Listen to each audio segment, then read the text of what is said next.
Hi everyone, welcome to the channel learn with me. और ये है आपका चैप्टर नंबर 1 एनवायरनमेंट, जो कि हम ऑलरेडी स्टार्ट कर चुके हैं क्लास 7th का। अगर आपको पार्ट 1 ऑफ द वीडियो देखना है तो मैं वो ऑलरेडी अपलोड कर चुकी हूँ। ठीक है, तो उसका लिंक मैं आपको दे दूँगी डिस्क्रिप्शन बॉक्स में। अगर आपको ये स्टार्टिंग से चैप्टर पढ़ना है तो मैंने वो लाइन टू लाइन बहुत अच्छे से पढ़ाया है। Link is in the description of this video. आज हम बात करेंगे, देखो यहाँ तक हम लोग कवर कर चुके थे, जिसमें मैंने आपको सारी चीज़ें बताई थी। मैं छोटा सा रिकैप दे देती हूँ इस चैप्टर के बारे में, उसके बाद हम यहाँ से स्टार्ट करेंगे अपना चैप्टर कंटिन्यू पढ़ना। ठीक है, तो देखो पहले एक बार शॉर्ट रिकैप दे देती हूँ। हमने पढ़ा था कल कि मतलब अर्लियर वीडियो में कि एनवायरनमेंट क्या है। एनवायरनमेंट मतलब हमारे आसपास की चीज़ें, whatever you see around you. ठीक है, whatever you see in your surrounding, वो आपका एनवायरनमेंट है। अब सराउंडिंग में बहुत सारी चीज़ें होती हैं, तो एनवायरनमेंट उन सब चीज़ों से मिलकर बनता है। जी हाँ, चाहे वो लोग हो, चीज़ें हो, लिविंग थिंग हो, नॉन लिविंग थिंग हो, ह्यूमन बींग्स हो, every one makes this environment together. ठीक है, अब एनवायरनमेंट को हमने 3 कैटेगरीज में बांटा था। ठीक है, क्योंकि एनवायरनमेंट में हमारे आसपास बहुत सारी चीज़ें हैं, तो उनका कुछ क्लासिफिकेशन करा कि एक होता है natural environment, then human environment and then human made environment. और इसके बारे में मैंने आपको बताया था कि नेचुरल एनवायरनमेंट क्या है, कि जो भी चीज़ें हमें नेचर के द्वारा प्राप्त हुई है, the things which are the which are gifted by the nature. ठीक है, जो हमें नेचर से मिली है, जो हमने इंसानों ने नहीं बनाई है। देन ह्यूमन एनवायरनमेंट क्या है, कि जितने भी इंडिविजुअल्स हैं, फैमिली है, रिलीजन है, कम्युनिटी है, जो लोग मिलकर के बनाते हैं, उनका इंटरेक्शन होता है आपस में, वो human beings are come under in the human environment. And human made environment are those things which are made by the human beings. ठीक है, तो ये एक शॉर्ट एंड क्रिस्प इंट्रोडक्शन मैंने आपको दिया था और मैंने आपको उसका रिकैप दे दिया। अब हमने जो तीनों ये कैटेगरीज पढ़ी थी, उसमें से नेचुरल एनवायरनमेंट जो है, उसके बारे में हम डिटेल में पढ़ने वाले हैं अभी। ठीक है, तो नेचुरल एनवायरनमेंट आ जाइए टॉपिक पर। ये है part 2 of this video. So just stay, have patience and listen to me very carefully, than you will be understanding whole chapter. ठीक है, और उसके अलावा मैं बोल रही थी कि अगर आपको पार्ट 1 देखना है, जिसमें मैंने ये पूरा इंट्रोडक्शन बताया है और इससे ऊपर के पेजेस बताए हैं चैप्टर के, तो link is in the description of this video. अब हम करते हैं शुरू। देखो, नेचुरल एनवायरनमेंट नाम से ही पता चल रहा है, ऐसा एनवायरनमेंट या जो आसपास के हमारे एनवायरनमेंट में वो सारी चीज़ें comes under the natural environment, जो कि हमें नेचर के द्वारा मिली है, प्रकृति से मिली है, किसी इंसान ने नहीं बनाई है। जैसे कि land, water, air, plants and animals. अब इनमें से कोई भी चीज़ ऐसी है क्या जो आपने बनाई है? क्या नदियों में पानी आपने भरा है या मैंने भरा है? नहीं। ठीक है, तो land, water, air, plants, animals, ये सब चीज़ें हमारे लिए बहुत इंपॉर्टेंट है, और ये सब हमें नेचर से ही मिली है, प्रकृति ने दी है। तो गॉड गिफ्टेड है, नेचर गिफ्टेड है। तो ये है हमारा नेचुरल एनवायरनमेंट। ठीक है, ये सारी चीज़ें मिला करके नेचुरल एनवायरनमेंट बनता है। अब आपने पिछली क्लासेस में भी ये कुछ वर्ड सुने होंगे, you are familiar with these words, lithosphere, hydrosphere, atmosphere and biosphere. ठीक है, इन चारों स्फेयर्स के बारे में, ये जो डोमेन्स है हमारी अर्थ के, वो मैंने आपको पढ़ाया था प्रीवियस क्लासेस में, बट फिर भी हम उसको एक बार दोबारा से रिवाइज करेंगे। ठीक है, तो अगर हम बात करें डोमेन ऑफ द अर्थ की, तो 3 डोमेन्स हैं, लिथोस्फेयर, हाइड्रोस्फेयर एंड एटमॉस्फेयर। और इन तीनों से मिला करके जो बनता है, वो बनता है बायोस्फीयर। एक बार आपको लेके आती हूँ इमेज पे, आपको ज़्यादा बेटर समझ आएगा। देखो, ये वाली जो इमेज है, यहाँ से आपको इन तीनों डोमेन के बारे में क्लियर हो जाएगा। अब अगर हम बात करें, इधर आ जाओ, लिथोस्फेयर की।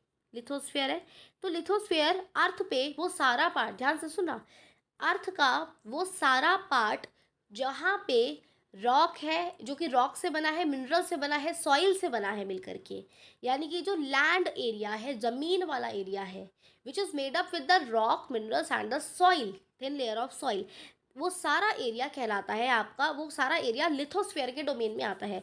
तो जितना भी अर्थ, ये हमारी अर्थ है, इस अर्थ के ऊपर जितना भी लैंड पार्ट है, अब जिसमें माउंटेन्स भी आते हैं, भाई रॉक मिनरल से तो वही चीज़ भी बनी है ना, माउंटेन, प्लेट्यू, ये सारे जो लैंड फॉर्म्स हैं डिफरेंट डिफरेंट, वो सब, जो जितना भी लैंड पार्ट है, वो सब लिथोस्फेयर की कैटेगरी में आता है। ठीक है, लिथोस्फेयर डोमेन मतलब सारा भी land area on the earth.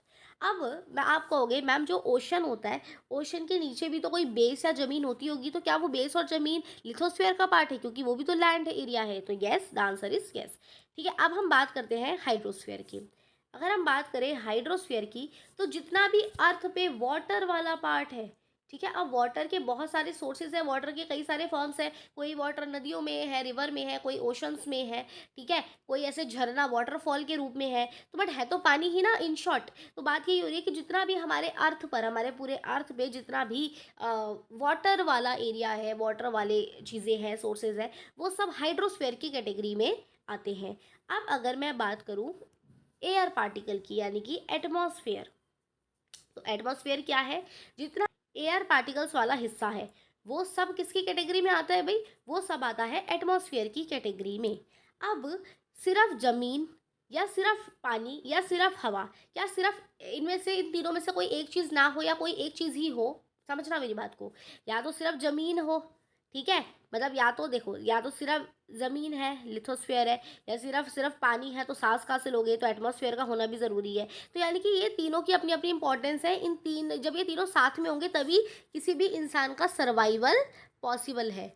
तो इन तीनों को जब मिला दिया जाता है, यानी कि जब मैं लिथोस्फेयर और हाइड्रोस्फेयर और एटमॉस्फेयर को मिला देती हूँ, तो ये मिल के मेरा क्या बनाता है? बायोस्फेयर। और बायोस्फेयर ही वो जगह है जहाँ पर लाइफ पॉसिबल है। अगर यहाँ मतलब ह्यूमन बींग्स जहाँ पे रहते हैं वो सब बायोस्फीयर है, क्योंकि हम ज़मीन पे खड़े भी हैं।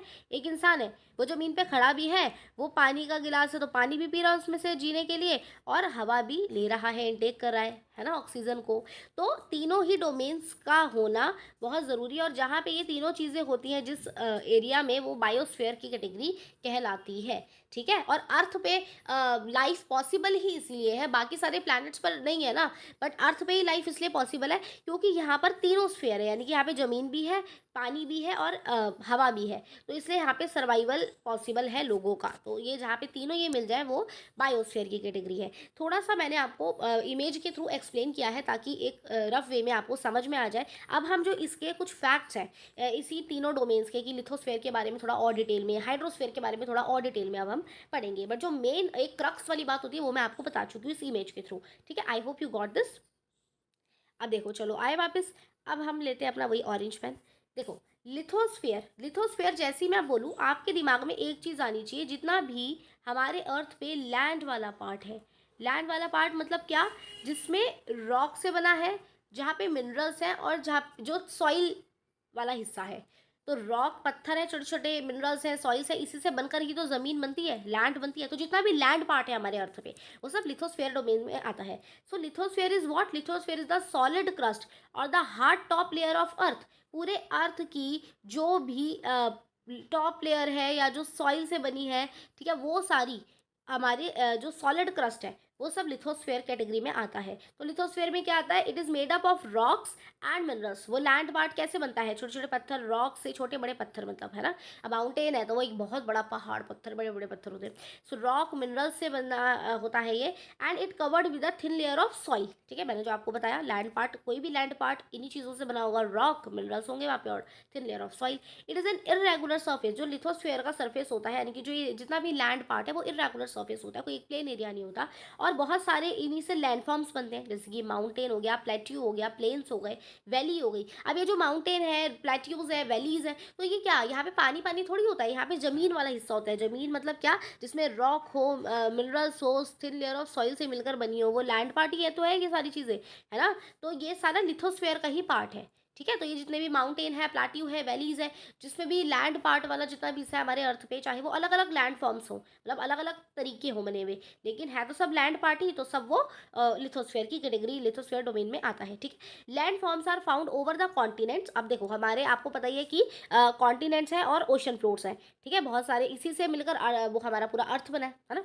तो लैंड फॉर्म्स जितने भी हैं वो कॉन्टिनेंट्स, अब जो कॉन्टिनेंट्स हैं जैसे कि साउथ अफ्रीका, हमारा वाला अफ्रीका है, ओ सॉरी एशिया है, ठीक है, एशिया, अफ्रीका, तो ये सब कॉन्टिनेंट्स है। तो कॉन्टिनेंट्स में लोग रहते हैं, तो हाँ, वहाँ तो लैंड फॉर्म्स या ज़मीनें होंगी ही। क्या ओशन फ्लोर्स में भी लैंड एरिया होता है? जी हाँ। अब एक बात बताओ, ये ऊपर पानी है, ऊपर पानी है, पर पानी का कोई बेस भी तो होगा, नीचे कहीं ना कहीं ज़मीन तो होगी ही ना, फिर उसके ऊपर पानी भरा हुआ है। तो ये ऊपर से तो चलो, ये जो ओशन का पानी है ये तो हाइड्रोस्फीयर का पार्ट है, क्योंकि सारा वाटर वाला हाइड्रोस्फीयर में आता है। बट ओशन फ्लोर्स के नीचे जो लैंड फॉर्म है, लैंड एरिया है, वो तो लिथोस्फीयर की कैटेगरी में आएगा। तो यहाँ पे यही बताया गया है कि लैंड फॉर्म्स जो कि लिथोस्फीयर की कैटेगरी में होते हैं वो कॉन्टिनेंट्स में भी पाए जाते हैं और ओशन फ्लोर्स पे भी पाए जाते हैं।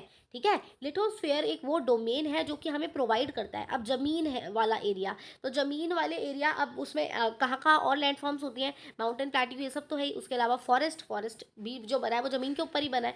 ग्रासलैंड्स, ठीक है ना, जहाँ पे घास वगैरह है, ठीक है, फॉर ग्रेजिंग। ग्रासलैंड लिथोस्फीयर की वजह से क्या है? लिथोस्फीयर मतलब जितना भी रॉक, मिनरल्स और सॉइल से बनी हुई लैंड, जमीन वाला हिस्सा है। तो जो लिथोस्फीयर की डोमेन है वो हमें फॉरेस्ट प्रोवाइड करता है, उसकी वजह से ग्रास लैंड है हमारे पास ग्रेजिंग के लिए, ताकि लोग जो एनिमल्स हैं उनको ग्रेजिंग कराई जा सके, चरवाया जा सके उस ग्रास को, ठीक है। उस ग्रास पर ही एग्रीकल्चर खेती होगी। तो एग्रीकल्चर के लिए भी हमारे को लैंड कौन प्रोवाइड करता है, मतलब वही लिथोस्फीयर वाले डोमेन की वजह से we have land for agriculture. Human settlement यानी कि बिल्डिंग्स वगैरह बनी हुई है, कहाँ बनी हुई है, जमीन पर, है ना, human settlement. So land lithosphere is a domain which provide us forest, grassland, grassland क्योंकि घास वगैरह भी जमीन पे ही उगेगी, तब वो एनिमल्स का खाना बनता है, पशु पक्षियों का चारा वहाँ से ग्रेजिंग हो पाएगी। देन लैंड, एग्रीकल्चर करनी, खेती करनी है तो भी लैंड चाहिए, पानी पे या हवा पे खेती तो नहीं कर पाएंगे। सो मैं वही कह रही हूँ, ये तीनों डोमेन्स ही मिलकर के अर्थ को बनाते हैं, और जब ये तीनों डोमेन्स मिल जाते हैं वही बायोस्फीयर है, वही स्फीयर बायोस्फीयर है, वहीं पे लाइफ पॉसिबल है। लेकिन सिर्फ जमीन जमीन होगी मान लो सिर्फ, तो भी लाइफ पॉसिबल नहीं है। जमीन है मान लो, खेती कर लोगे, लेकिन खेती करते करते आपको आपकी सांस फूलने लगेगी अगर एटमॉस्फेयर ना हुआ तो, बीच में पानी भी पीना पड़ेगा मेहनत करते करते। तो हाइड्रोस्फीयर वाले डोमेन की बात आ गई, इंपॉर्टेंस आ गई, तो वही मैं आपको समझा रही हूँ, ठीक है। तो जितना भी अर्थ पे लैंड फॉर्म्स एरिया है, चाहे जितनी भी जगह पे लैंड है, वो सब लिथोस्फीयर डोमेन का पार्ट है, और लिथोस्फीयर हमें यही चीज़ें प्रोवाइड करता है, क्योंकि ज़मीन नहीं होगी तो कैसे काम चलेगा, ठीक है। तो ये बात हो गई। अब क्या यहाँ पे साइड में कुछ लिखा है, ये नॉर्मल बॉक्स है, ये सेल्फ एक्टिविटी, आप इसको रीड कर सकते हो खुद से कि अपनी सराउंडिंग में देखो और लिस्ट बनाओ कि जितने भी आपके आस पड़ोस में जितनी भी ज़मीनें हैं उनका क्या क्या यूज़ होता है, ठीक है। अब आगे बढ़े। अब हम एक और डोमेन की बात करेंगे जो कि है हाइड्रोस्फीयर, और इसको मैं ब्लू से लिखूंगी, ठीक है।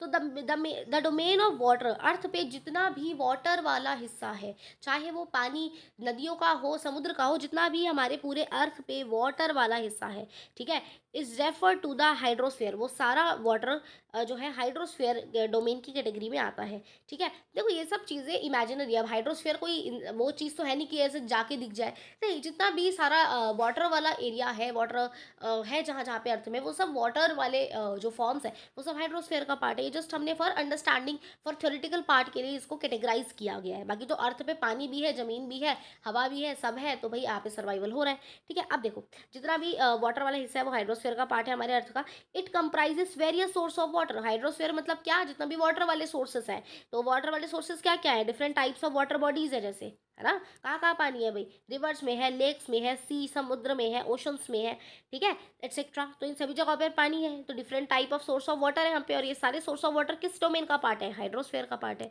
It is essential for all living organism. अब भाई हाइड्रोस्फीयर जो है, पानी जो है, वो लिविंग ऑर्गेनिज्म के लिए बहुत ही ज़्यादा एसेंशियल है। मतलब वाटर का जो इंपॉर्टेंस है वो तो मतलब 7th क्लास के बच्चों को बताने की जरूरत ही नहीं है, they are very very pretty much aware about this, right. तो वही चीज़ है, तो हाइड्रो जितना भी वाटर वाला पार्ट है वो सब हाइड्रोस्फीयर में आता है। जितने हमारे अर्थ में वाटर के सोर्सेज हैं, water different type of water bodies है, वो they all the are the part of hydrosphere, and water का होना बहुत ज़रूरी है। अगर पानी नहीं होगा तो भाई जिएंगे कैसे, जल तो जीवन है ना। तो इसका एक इम्पॉर्टेंस। अब आते हैं एयर पे, ठीक। एटमॉस्फेयर यानी कि जितना भी देखो एटमॉस्फेयर का नाम आते ही आपको समझ आना चाहिए एयर पार्टिकल्स, और एयर का होना बहुत ज़रूरी है। क्यों ज़रूरी है भाई, सांस कैसे लोगे, ठीक है, ऑक्सीजन इनटेक कैसे करोगे, वो एयर पार्टिकल्स में ही तो ऑक्सीजन के एटम्स होते हैं, ठीक है। तो atmosphere is the thin layer of air, thin layer, पतली layer of air that surrounds the earth. देखो ये बड़ी अच्छी बात है, पता है क्या, जैसे ये अर्थ है, ये मान लो हमारा अर्थ है। अब ये अर्थ सर्कल मैंने जस्ट पिक्चर पे मत जाइए, ड्राइंग पे मत जाइए, कॉन्सेप्ट पे जाइए, ठीक है, ओके, मजाक करूँ। तो ये मान लो अर्थ है, तो अर्थ के अराउंड में, अर्थ के चारों तरफ एक thin layer of air particles है, इसी को आप एटमॉस्फेयर बोलते हो। आपको समझ आई ये बात, क्या, कि हमारे अर्थ के आजू बाजू थिन लेयर ऑफ एयर है जो कि अर्थ को सराउंड करती है, अर्थ के चारों ओर है, तो ये एटमॉस्फेयर है। अच्छा मैम एक बात बताओ, एटमॉस्फेयर है, ये तो हवा है, ये उड़ क्यों नहीं जाती। देखो there is a gravitational force in the earth, ठीक है, अर्थ में ग्रेविटेशनल फोर्स है, ग्रेविटी समझते हो, न्यूटन का लॉ सब याद आ गया, ऊपर कोई भी चीज़ फेंको वापस नीचे आ जाती है। सो ग्रेविटेशनल फोर्स, तो मैं बहुत ही इन्फॉर्मल तरीके से बता रही हूँ, but the point is that कि जो ग्रेविटेशनल फोर्स है हमारी अर्थ में, उसकी वजह से जो एटमॉस्फेयर अर्थ के अराउंड है ना, वो अर्थ उसे अपनी तरफ खींच के रखता है, यानी कि वो जो अर्थ के आजू बाजू जो एयर है वो कहीं उड़ नहीं जाती है, वो पार्टिकल्स, वो एटमॉस्फेयर की जो थिन लेयर है वो अर्थ में ग्रेविटेशनल फोर्सेस की वजह से वो अर्थ की तरफ ही होल्ड करके रहती है, ठीक है। और जो हमारी ये एटमॉस्फेयर है ना, ये एक तो हमें ऑक्सीजन तो प्रोवाइड हो ही रही है इससे, चलो क्या बोलते हैं एयर पार्टिकल्स है, तो लेकिन ये हमें हार्मफुल रेज जो कि सन की हीट आती है ना, अब जो ये रहा अर्थ, ये रहा सन, अब सन से निकलने वाली देखो सन ब्लू कलर का कब सोने लग गया ये सन है, ठीक है। अब इससे जो यूवी रेज़ निकल रही हैं, यूवी रेज़ समझते हो? अल्ट्रा वायलेट रेज़, वो हमारे लिए अगर वो डायरेक्ट हम पे पड़े स्किन पे तो हमारे लिए हार्मफुल होती है। तो ये जो एटमॉस्फेयर है, जो ये एटमॉस्फेयर है ना, जो अर्थ के हमारे सराउंड है, पूरा थिन लेयर से कवर है हमारा अर्थ इस एटमॉस्फेयर की लेयर से। तो ये हमें इन यूवी रेज़ हमारे पे डायरेक्ट नहीं आती है, उससे हमें प्रोटेक्ट करता है। और फिर एटमॉस्फेयर के थोड़ा अगले स्टेप पे जाओ तो भई वो भी होती है, ओज़ोन लेयर भी होती है जो हमें O3 जिसे बोलते हैं, वो भी प्रोटेक्ट करती है। तो ये बताया गया जो एटमॉस्फेयर हमारे अर्थ के आजू-बाजू जितनी भी थिन लेयर है जिसकी वजह से हमें हवा मिल रही है, एयर पार्टिकल्स है जहाँ पे, तो वो हार्मफुल रेज़ से भी हमें बचाती है, सन से मिलने वाली हीट यानी कि यूवी रेज़ से। अच्छा, उस एटमॉस्फेयर में क्या है भाई, एयर पार्टिकल्स तो हैं ही, तो क्या-क्या है, और नंबर ऑफ गैसेज़ है ना? नंबर ऑफ गैसेस है, डस्ट है एंड वाटर वेपर्स है। अब भाई तुम जो अब आपको ये पूरा साइकिल तो पता ही है, बारिश कैसे आती है, तो उससे आपको पता है कि नदियों का पानी ऐसे वाटर ड्रॉपलेट, सन की हीट पड़ती है तो वाटर ड्रॉपलेट की फॉर्म में पानी ऊपर जाता है, फिर वो कंडेंस होता है, तो इस तरीके से वो आपको सारी चीज़ें पता है। तो वो एयर पार्टिकल्स या एटमॉस्फेयर में ही तो मतलब वाटर वेपर्स घूमते हैं, ठीक है। सुरक्षित अगर चेंज आएगा एटमॉस्फेयर में, अगर हमारे एटमॉस्फेयर में यानी कि जो अर्थ के आजू बाजू पूरी थिन लेयर है, उस जिसमें एयर पार्टिकल है, गैसेस है, डस्ट है, वाटर वेपर है, उसमें चेंज आता है, तो हमारे वेदर और क्लाइमेट में भी बिल्कुल चेंज आएगा ही आएगा, है ना। अब जैसे कि सन की हीट पड़ेगी एयर पार्टिकल्स पे, जब सन हमारे अर्थ के ऊपर बिल्कुल नज़दीक में होगा तो क्या पड़ती है, जैसे गर्मी का मौसम है तब सन नज़दीक होता है तो एयर पार्टिकल्स जो है गर्म हो जाते हैं, तो वेदर और क्लाइमेट कैसा हो जाता है, गर्म हवाएं चलती हैं। जब वो ठंडा हो जाता है, जब सन नहीं होता, तब भाई विंटर के सीज़न में तो एयर पार्टिकल्स ठंडे होते हैं, तो वो ठंडी ठंडी हवाएं चलती हैं, सर्दियों में तो धूप नहीं लगती, गर्माई नहीं लगती, ठीक है। तो वही चीज़ है, तो एटमॉस्फेयर आपको समझ आ गया होगा, आई होप मैंने बहुत अच्छे से समझाया है। If you have any doubt you can just pause the video और दोबारा से एक बार रिकैप करके सुन सकते हो ये वाले डोमेन्स के बारे में, बट ये इंपॉर्टेंट है। अब हमने तीनों पढ़ लिए, क्या पढ़ लिए भाई, हमने पढ़ लिया कि लिथोस्फेयर है हमारा, और हाइड्रोस्फेयर है वाटर वाला पार्ट, और भाई हमारा एटमॉस्फेयर है हवा वाला पार्ट। तो अब ये सारे जहाँ मिल जाते हैं, ठीक है, so plant and animals kingdom together make the biosphere of the living world. Biosphere वो स्फेयर है जहाँ पे लिविंग वर्ल्ड है, यानी कि जहाँ पे लोग जी रहे हैं, जहाँ पे प्लांट्स है सर्वाइव कर रहे हैं, एनिमल्स सर्वाइव कर रहे हैं, ठीक है, उससे ह्यूमन बींग भी सर्वाइव कर रहे हैं। तो वो it is a narrow zone. What is biosphere? It is a narrow zone of the earth. देखो भाई क्या बोलते हैं 7th क्लास के स्टूडेंट्स, ये आ जाएगा क्वेश्चन 1 मार्क में भी, ठीक है, कि हाँ जी, तो बायोस्फीयर क्या है? It is a narrow zone of the earth, ठीक है। वो नैरो जोन है जहाँ पे मैंने आपको पहले ही बताया, जहाँ पे लिथोस्फेयर, हाइड्रोस्फेयर एंड एटमॉस्फेयर यानी कि land, water and air interact करते हैं एक साथ with each other to support the life, ठीक है। यानी कि जहाँ पे ज़मीन भी है, पानी भी है और एयर भी है, और ये आपस में इंटरैक्ट करें एक दूसरे के साथ कि लाइफ सपोर्ट हो यानी कि सर्वाइवल मोड हो। और सर्वाइवल कौन से स्फेयर में है भाई? बायोस्फेयर में ही पॉसिबल है, क्योंकि बहुत सिंपल सी बात है, बड़ी लॉजिकल सी बात है कि जहाँ सिर्फ ज़मीन ही ज़मीन होगी तो वही पानी और हवा की भी ज़रूरत है। सिर्फ हवा ही हवा होगी तो क्या हम हवा में उड़ेंगे? नहीं, हमें ज़मीन पर टिकना भी है ना, पानी भी पीना है। और अगर पानी ही ना हो भाई, सिर्फ सांस लेंगे और क्या सिर्फ ज़मीन पे खड़े होने से क्या लाइफ चल जाएगी? नहीं, वाटर से भाई एग्रीकल्चर, खेती होगी, मतलब उसमें भी वाटर यूज़ होता है, water has so many use, तो I don't even need to tell you. तो इसलिए हमारा जो बायोस्फीयर है वो नैरो जोन है जहाँ पे ये तीनों आपस में इंटरेक्ट करते हैं और लाइफ को सपोर्ट करते हैं, ठीक है जी। और हमने नेचुरल एनवायरनमेंट के बारे में डिटेल में पढ़ लिया यहाँ तक, ठीक है। ये हो गया हमारा part 2 of this video, chapter 1 का, ज्योग्राफी का पार्ट 2। एंड डोंट वरी, मैं सारी प्लेलिस्ट अपने चैनल पे बनाऊंगी, तो क्लास 7th का जितना भी जो सब्जेक्ट का जो चैप्टर है ना, कोई भी वीडियो आपकी मिस नहीं होगी। You just have to subscribe the channel and press the bell icon so that आपको सारी चीज़ें, सारी वीडियोज़ मिल पाएँ, ठीक है। बाकी जो इकोसिस्टम है, ये वाला टॉपिक हम शुरू करेंगे in the upcoming next video में। तो नेक्स्ट वीडियो के लिए आप कर लीजिए वीडियो को लाइक और चैनल को सब्सक्राइब, और आप मुझे कमेंट में बता सकते हैं अगर आप ये वीडियो अभी तक देख रहे हो तो आई होप आपको चीज़ें समझ में आ रही होंगी, शायद आप इसलिए ही अभी तक व्यू कर रहे हो। तो first of all thank you so much from the heart. And then जिस पर्पज़ से मैंने वीडियो बनाई है कि what you think and what you मतलब यू अंडरस्टैंड थिंग्स, तो उसके लिए आप मुझे कॉमेंट में अपना फीडबैक दे सकते हैं, ठीक है। इकोसिस्टम जो है ये टॉपिक हम लोग स्टार्ट करेंगे नेक्स्ट वीडियो में। Bye bye.